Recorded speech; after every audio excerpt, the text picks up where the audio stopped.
Jake, they say that if you only wield a hammer, all of your problems look like nails. Well, I'm a Commander player, so every set looks like a Commander set to me. Well, I'm not a builder, so I'm not going to try to figure out what you just said. Instead, we are going to talk about 16 Commander cards from Innistrad Midnight Hunt that need to be on your radar, and the video starts right now. And the video starts right now. And the video starts right now.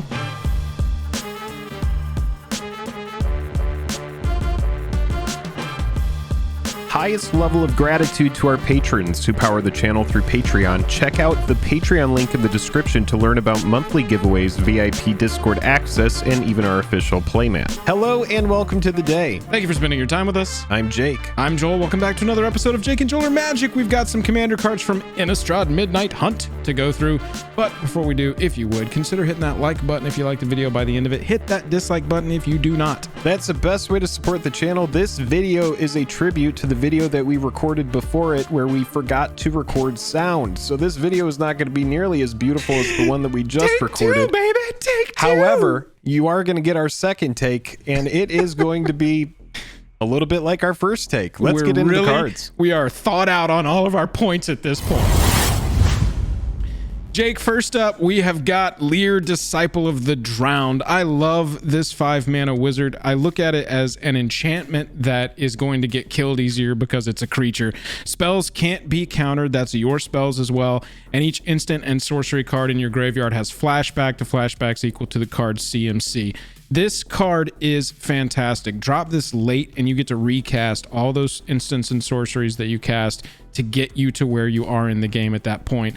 Also love that line, spells can't be countered on there. If you've got a big counterspell meta already, it's going to do a lot of work there, but it helps this card not be built in a toxic way, because I feel like it would be very simple to make this like the Baral deck and just be 97 counter spells, you know, some draw spells, whatever the breakdown is, and then you're just always flashing back your counter spells. But it doesn't do that because it says spells can't be countered. That's right. And it is in good colors to protect itself. But again, any type of mechanic like this that rewrites the rules of MTG spells can't be countered, with counters being a big part of the game, definitely worth considering. And definitely one of those cards that, you know, you slap a Lightning Greaves on it or something like that, and then you're good to go. People are going to be like, well, that's going to probably get out of hand in some way, shape, or form. But in a way, it's a group hug card. So from that perspective, you know, you can't really be that upset at it, you know? Yeah, any of those draw spells where you delve, where you're reducing the cost of them, you know, it's just, this is the kind of card that is going to let you get silly value out of them. As will Moonvale Regent, hopefully. Yeah, that's right. 1 red, 3 other for a 4/4 flyer. It is a dragon. Whenever you cast a spell, you may discard your hand. If you do, draw a card for each of that spell's colors. When Moonvale Regent dies, it deals X damage to any target, where X is the number of colors among permanents you control. So keep in mind, this card enters in under certain conditions. You will have velocity, meaning you will draw cards, and then when it dies, it deals damage. So we have a card here that not only is a body, it's going to possibly get in for damage. It could be a blocker, but it's also drawing you cards. It is dealing damage when it dies. Definitely worth considering. It's kind of a toolbox of effects. Yeah, any deck that's two colors with red in it, depending on the card draw that you have access to, and you know, if it's like a spells deck, maybe even a creature deck, because this allows you better to just sort of play things onto the battlefield, which is sort of what you want to regulate when you're playing a creature heavy deck, is how much resource you're committing to the battlefield at any given time before a wrath effect comes off. But with Moonvale, it's, I mean, once you're casting a spell, if that's making you hellbent, you're drawing 2 cards if it's a 2-color spell, and that happens all the time in EDH 2-color spells. It just seems like a very fantastic card draw engine to me, especially in a more aggressive deck that's not just mono red. I think that you do sort of want to open yourself up to at least 2 colors, and then it's a dragon, like you said, Jake. I mean, this is an auto include in the dragon deck, because there are a lot of 3 and 4 color spells in that deck, and you can just play your hand out, draw 4 cards. be like, I'm good, go. It's just Moonvale Regent seems really powerful as a card draw engine. And Yes. Jake, as a creature removal engine, Meathook Massacre seems very powerful. Yeah, so kind of a pseudo-toxic deluge effect stapled to an enchantment. This is one of the most impactful cards from the set here. Legendary enchantment, when the Meathook Massacre enters the battlefield, each creature gets -X/-X until end of turn. Whenever a creature you control dies, each opponent loses 1 life. Whenever a creature an opponent controls dies, you gain 1 life. So a very popular aristocrat strategy here. Typically, Joel, with a board wipe type effect, we're going to get that board wipe effect on a sorcery, on an instant in some situations. Right. But then it's going to go to the graveyard. This here sits on the battlefield. So if we're able to bounce this, we're able to get that -X/-X effect again. And then also keep in mind, -X/-X is fantastic versus indestructible type stuff. So this is a very versatile removal here, and just one of the best cards from the set, hands down. Yeah, for Commander for sure, and maybe for Standard, time will tell. But I think it's also important to note that this can be played for 2 mana and still be a really good card. If it's early and you're playing an Aristocrats deck and you just want to start stacking that effect, here's a 2-cost version of it. This goes right onto the board at the same speed as like Blood Artist does, which is a huge piece of that deck. So I love this card. I love that it kills indestructible. I'm a big, yeah, it's just all around. This is an absolute all-star for Commander from the set for me. And this will be a definite pickup for me, as will Wrenn and 7, Jake. I think that this is a walker that's got a lot of generic value generation built into it. For 5 mana, you're getting a 5 loyalty walker, and the +1's going to let you reveal the top 4 cards of your library. You put all lands into your hand and the rest into your graveyard. For 0, you're putting any number of land cards from your hand onto the battlefield tapped. For a -3, it's protecting itself by creating a green treefolk creature token that has reach, so it can also block in the air. And its power and toughness are equal to the number of lands you control, meaning it's going to grow alongside the number of lands you've got. As the game goes longer, it gets bigger. And then that -8, if you can get to it, it would be the 4th turn after you cast it, because 3 upticks of +1 would get you to 8. And then you got your -8 on the next turn. You get an emblem with you have no maximum hand size. And you're returning all permanent cards from your graveyard to your hand. Just the generic value engine of this alone, I think, is really good. And obviously, it slots right into the Lord Windgrace deck, for example. As far as like landfall decks go, this is an auto include, but I think it's really good generically in green. Yeah, for sure. Atraxa comes to mind as well. Proliferate effects are going to make this better. And then also, a hot moment that didn't make it into the original version of this video, but doubling season and effects like those, parallel lives, getting that additional token that is going to have its power and toughness based on the lands you control, that's going to get very good. You know, the more token generators, the more doubling you have, the proliferation. Yeah, I mean, I think that this card is very strong, again, just generically. One more point I want to make about this card is, you know, think about an EOT in like a green-blue deck or a Bant type deck where you're going to cast like a Pull from Tomorrow, a Sphinx's Revelation, draw all those cards, and then again, like Joel mentioned, that 0 cost to dump all of those lands on the battlefield. And then if you have Amulet of Vigor, they're all going to be untapped, ready to go. It's just a huge landslide just waiting to happen. I think it will definitely be popular in Commander. Landslide, that's a nice use of that word. Got him. Put all the lands onto the battlefield. Hello. Hello. Good use of the words. Here's another lands card, Jake. Auger of Autumn. We've got Oracle of Moldiah. We've got the cousin that's not as good at their job in Courser of Krufix, but they're always welcome to the party. And now Auger of Autumn's going to sort of hit an in-between point there just because of that Coven ability, but it allows you, just like those cards, to look at the top card of your library anytime. You can play lands from the top of your library. Doesn't allow additional ones. I'm always just partial to Oracle Moldiah because it's a classic card that, you know, Jake and I got back into the game around Zendikar after a hiatus. And so that was a huge card. So I'm always used to the ability of playing additional lands, but doesn't allow that. However, if you've got creatures with 3 or more powers, you can cast creature spells from the top of your library, so little added effect in there. Yeah, for sure. Never going to be as good as Oracle, but it is redundancy and it is velocity. There's not really much more to say about it. It is definitely one of the kind of cards that players are going to look for. You know, if you can play something off the top of your library, that's as good as drawing cards in certain situations. Pro tip, make sure to always, in these situations, hold your land and look at the top card first and see if the land is up there. That way you can hold the land in your hand back and just see more cards in your deck. Yeah, Auger of Autumn, definitely easy addition to the list. Anytime you've got yellows and whites and golds too, and sort of an ethereal style in your art, the foil is going to look super dope. So I would say that Auger of Autumn is going to be a green staple that also has very dope art in foil. Yes, that's a good point. Now, next we have Curse of Shaken Faith, and this is one red, one other. For an enchantment, it is an aura curse, meaning it's going to enchant a player. Whenever enchanted player casts a spell other than the first spell they cast each turn or copies a spell, Curse of Shaken Faith deals 2 damage to them. So 2 mana value enchantment here that's going to hurt anybody who's casting multiple spells each turn. Yeah, I really think that this one's got a lot of potential. It's a low CMC.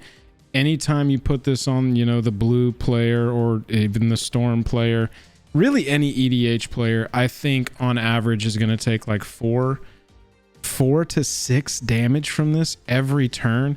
I mean, everybody's at least playing 2 spells a turn, most likely, especially after like turn 6. Because, you know, you expect on like 5 or 6, the whole turn is, all right, cast my commander. But with Curse of Shaken Faith, by the time you're into 6 or 7 or 8 turn, you are looking at like, okay, so first I'm going to play this mana rock out of my hand, and then I'm going to play this. I'm going to go get these lands. They come into the battlefield. This triggers. Then I'm going to play this, so that's 2 damage, and then I'm going to end with this, so that's 4. You know, that sounds like a really average turn of EDH to me, especially as you go along in the game.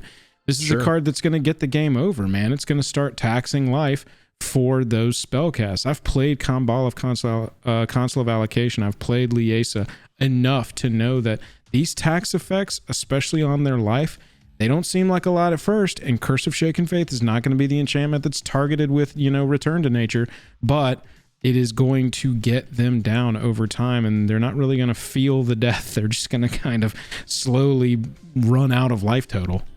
Yeah, and when you combine this card with effects like Furnace of Wrath or any type of damage amplification or other stuff like Sulfuric Vortex, it's just going to be, again, more redundancy, that much more effective and that much more potent. These are the kind of effects that get the game over with. Right. Yeah, exactly. They do. Fateful Absence is a 1 white, 1 other instant speed spell that says destroy target creature or planeswalker its controller investigates. This is one of the best removal spells. This is in the conversation of best removal spells ever printed, Jake.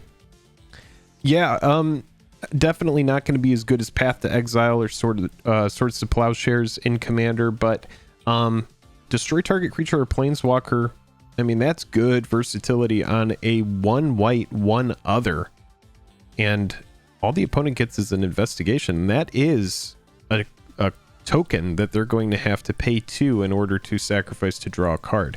Right. So early on, that's going to be something that they're not going to want to sink mana into, especially when you're trying to set up. And this is just a straight up destroy spell for 2. Typically, when you have a destroy spell for 2, it's going to be either more mana restrictive, it's going to have less versatility, meaning it'll have creature on there, but maybe not planeswalker. It'll say something like non-black on it, like Doomblade, right. Or it'll say something like non-artifact on it, like Go for the Throat. Yep. So the fact that, yeah, we have this 1 white, 1 other destroy spell that not only hits creatures, but it also hits planeswalkers, but they don't even get to search a land. They don't gain any life off of this. They do draw a card, and I'm not saying that velocity isn't a good thing in EDH, but it seems pretty negligible given the power level of the card in certain situations. I mean, if you compare this to a card like Dreadbore, it's another 2 mana, destroy target creature or planeswalker card. It's 1 red and 1 black, so it's a little more mana restrictive, and it's sorcery speed. This is instant speed. You can do this at their EOT. You can do this in response to them triggering something with their creature that's going to make them combo off. You know, you can ace their walker after they've gotten their single use out of it. And, you know, was that single use a good use of their mana? Especially when you're countering it with a 2 mana removal spell. Fateful Absence is... This is going to be one of those solid players over time. It's not flashy. It's not, you know, the sexiest card ever, even though it does have Innistrad's biggest thirst trap in the art. But it's going to be an excellent card just forever. I love this card. Play more targeted removal. Get yourself Fateful Absence. It's going to be in all my decks that can run it. It's interesting to me that I'm just so excited about a 2 mana single target removal spell, but I just think this is so badass, and I was really excited to see it.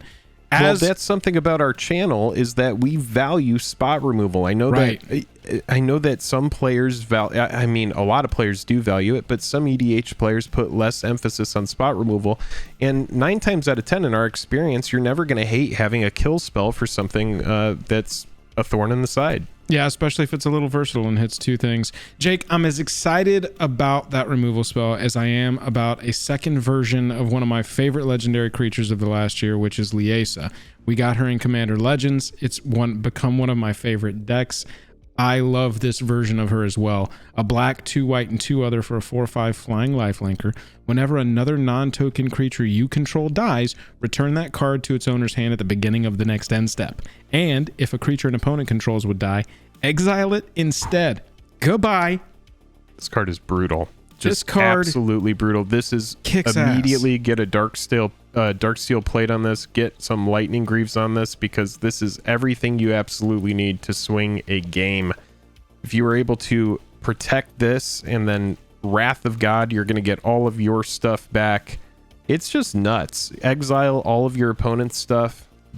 Just beautiful. Brutal and beautiful. Yeah, exactly. So brutal, so beautiful. This is going to... I think I like the Commander Legends Liasa version better because her commander tax is life, so she always costs the same, and that's just incredible. But this is absolutely in the 99. And honestly, I don't think this has to be in, you know, like an angel deck, in any sort of gimmicky deck. I think this is just generically good as a black-white card in EDH. I just think this is a good card for 5 mana. Anything I don't care that gets, if it's white, black. Yeah, if it gets something back to your hand, if you get to play something again, that is redundancy. Hopefully you have good ETBs on some creatures that you're able to get an additional use out of those. This is going to be a very popular card. That flying, that lifelink is nothing to shake a stick at. Lifelink is a big deal. Yep, got a 5/butt too, so it dodges a lot of the damaging board wipe that people might run. Yeah, I'm a huge fan of Liasa, Jake. Yeah, let's talk about Memory Deluge. 2 blue, 2 other for an instant. Look at the top X cards of your library, where X is the amount of mana spent to cast this spell. Put 2 of them into your hand and the rest on the bottom of your library in a random order. And the reason it is on the list is that flashback cost. You're able to do this twice in certain situations. So on your opponent's EOT, 2 blue, 2 other to look at the top X, you know, go ahead and pick out 2 of those cards, and then later on for 7, if you have nothing else to do, the card is sitting in the graveyard, cast it again. Well, there's 2 big reasons, Jake. The flashback is one of them, and instant speed is the other. This is a card that I would a lot of times expect to see at sorcery speed, because Wizards was too afraid of it being too good at instant speed. But that in and of itself, plus the flashback, is why I love this card. Dig down 4, get 2 you need the first time, and then the second time dig down 7, get the 2 you need. This is a draw spell that I really, really like.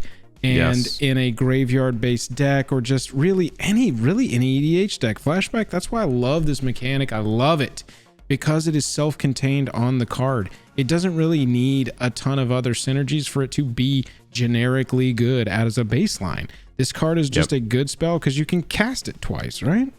In EDH, it comes down to, like, what can I do? Because it's resources. Once you're out of resources, that's it. And flashback is additional resources. Yep, absolutely. It's a blue spell that we love. Jake, Old Stick Fingers is an interesting one. You pay X when you cast it, and when you cast it, you reveal cards. It's a cast trigger, by the way, so it's happening whether Stick Fingers is resolving or not. You reveal cards from the top of your library until you reveal X creature cards. So it's always going to find those if they exist. Then you put all creature cards revealed that way into the graveyard, and the rest on the bottom of your library in a random order, and their power and toughness are equal to the number of creature cards in your graveyard. First off, this is now the most possible card that you could alter into Salad Fingers in the entirety of MTG. Second of all, this is a card that I think is going to be just solid and good in like Marin decks that want the graveyard full of creatures no matter what's happening. Carador, exactly. Just fill it up. I don't care where they're coming from, what you hit anything in my graveyard, in my library. Get them into my graveyard ASAP. It's going to be good there. But I also think that I'm going to look into a little tricky way of building this and control it completely and just put 3 creatures into the deck. Run Old Stick Fingers as the commander, put Triskelion, Phyrexian Devourer, and Necrotic Ooze into your deck, and those are the only 3 creatures. Pay 5 for Old Stick Fingers, put those 3 creatures into your graveyard, recur, it's black, you can do this easily, recur Necrotic Ooze, and you have an infinite win condition right there. This is a fun card that I also think has some breakability, maybe? Yeah, I mean, just simply as a player who plays Carador, I like it from the perspective of it's just going to go grab a bunch of creatures, throw them in the yard. I know that deck folds to Bojuka Bog and Tormod's Crypt. That's just how it works, you know. In EDH, if you're playing a graveyard strategy, you need to figure out a way to like storm off, get as much stuff on the board, and just win, lock it down, run Mikaeus and Triskelion. But yeah, your combo is a fun, valid combo as well. I think it's good in the 99.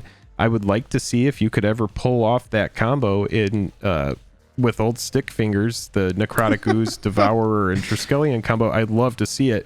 But plus, yeah, it's a silly name.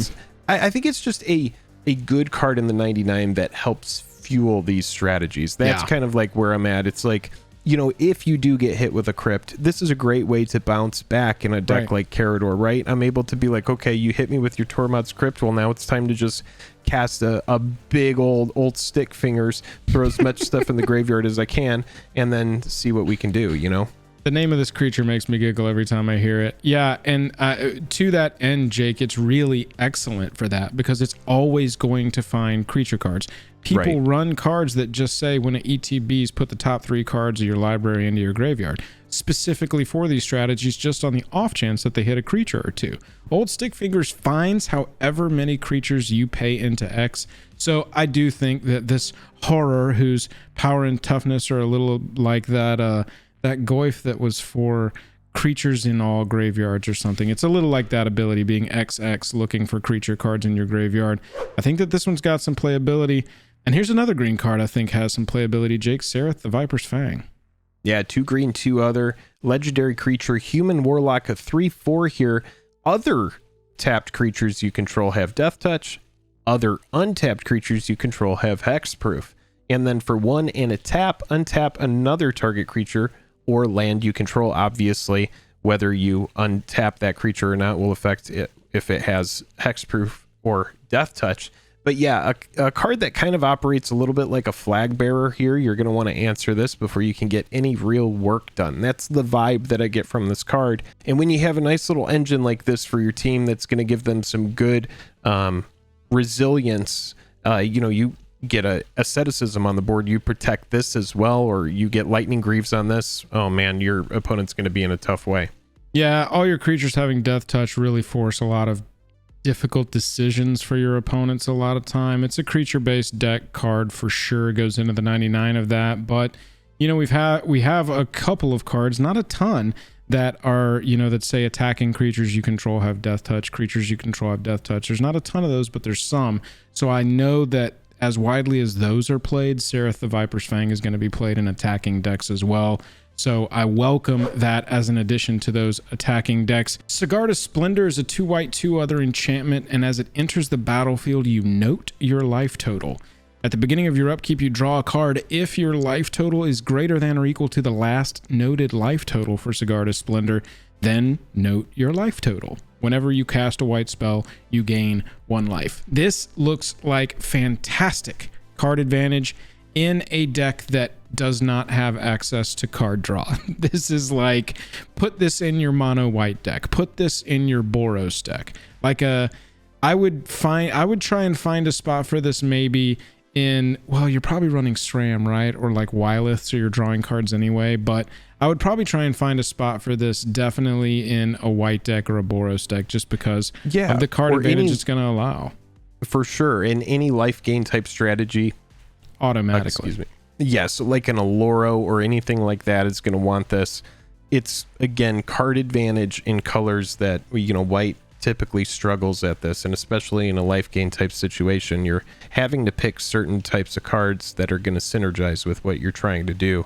And so Sagarta Splendor is going to work really well for that. It's going to allow you to continue to draw cards when you've inevitably hit that top deck kind of moment. And enchantment, again, makes it on this list because it is difficult to answer, and it does have life gain built into it as well, which is going to work toward its own ability. Yeah, its own end. So yeah, so the fact that it has that built in is another reason why it's on the list. Now look, we know full well that you're rolling your eyes right now. This is a 4-cost enchantment that doesn't do anything except note your life total when it enters the battlefield, and you're not even going to get to maybe draw a card until the beginning of your next upkeep, and honestly it just might invite all of your opponents to be attacking you. However, this is a card that, in, you know, the mono white meme of white doesn't get any love or card draw, this is a card that says draw a card on it. And so I think it's got some viability because of that. We know this isn't going to go in any deck that runs blue or black or really even green, because green's going to be able to draw cards even better than white can. But that's true. That's true. It is going to find a home. It could pop up in Aloro though, just because Aloro is based around life gain. Yeah, very possible. But next up, Jake, we've got Tovolar, Dire Overlord. This card has been talked about to great length. But this is the Werewolf Commander. Right. It's on the list because it's the Werewolf Commander, right? If you want to build werewolves, if you want to build Gruul werewolves, which is the werewolf way to go, right? This is it. This is your option. 1 green, 1 red, 1 other for a 3/3. Whenever a wolf or werewolf you control deals combat damage to a player, draw a card. There you go. There's some velocity. Very nice. At the beginning of your upkeep, if you control 3 or more wolves and or werewolves, it becomes night. Then transform any number of human werewolves you control, and it has daybound. The other side of Tovolar is whenever a wolf or werewolf you control deals combat damage to a player, draw a card, so that stays. And then it also has a kind of like a Kessig Wolf run built in here. 1 green, 1 red, 1 other. Target wolf or werewolf you control gets +X/+O and gains trample until end of turn and has nightbound. It's solid. We've read it all. It's solid. It's a tribal commander. If you want to run wolves or werewolves, run Tovolar. That's why it's on the list. And that's about the only reason it's on the list, because this can only be the head of your wolf or werewolf deck. This will not go into the 99 of any other deck you own. But for that one specific niche of a need, it will fill it. Jake, this will go in any green deck, though. Well, maybe not 4-color green decks, but Unnatural Growth for green 1. It's an enchantment. That's your favorite. They're sticky. And it says at the beginning of each combat, double the power and toughness of each creature you control until end of turn. This is pretty ridiculous. This can be a way to just absolutely pop off every turn, going through, grinding out a ton of attacking value. Or this can be a big finisher, too. Creatures you control have trample coming from some other way, get Brawn into your graveyard somehow, and then cast Unnatural Growth. Suddenly all of your stuff is double power and toughness and trample. That sounds like a winning attack to me. Yeah, for sure. It's just a big, beefy enchantment, and Yavimaya has something to say about it that just came out of Modern Horizons 2 that's going to make everything forests. Yep. I mean, this is a pretty sweet card. And yeah, as soon as I saw it, I was like, well, EDH is going to want this.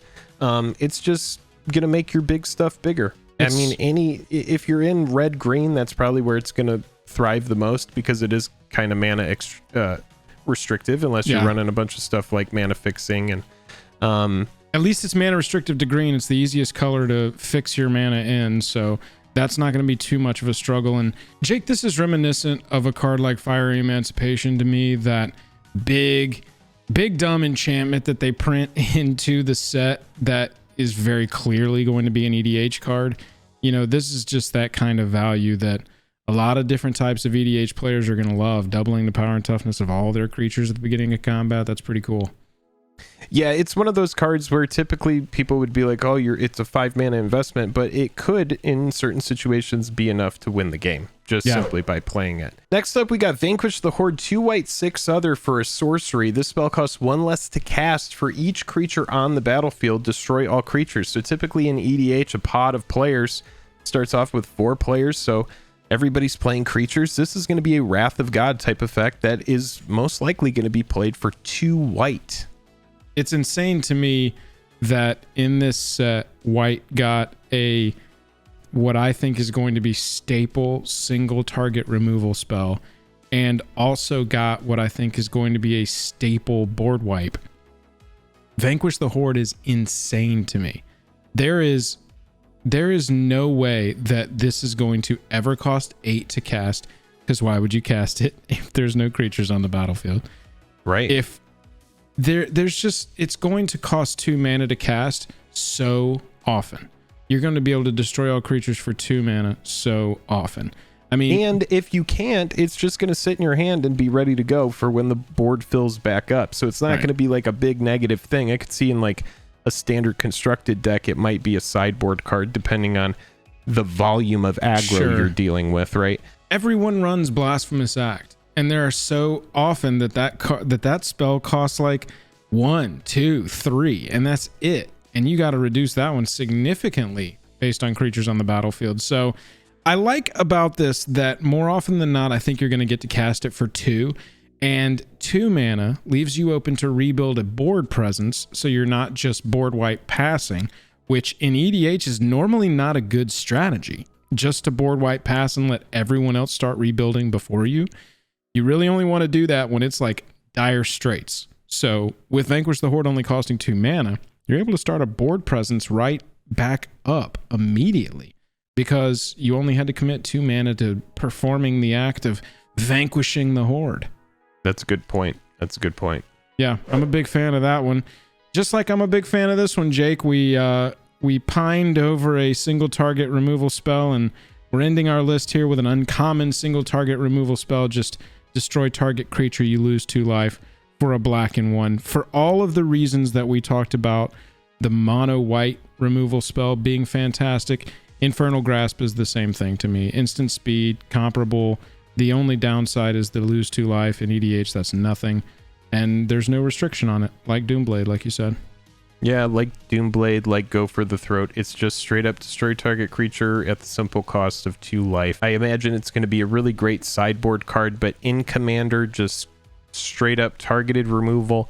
I know that Wizards of the Coast has spoiled us. They've got us used to all of these modal spells. We see something that's just destroy target creature and we might glance over it, but this card will be played in Commander. There are going to be people that just value straight up spot removal with very little mana restriction, and this is one of the best. This is just one of the best spells of all time.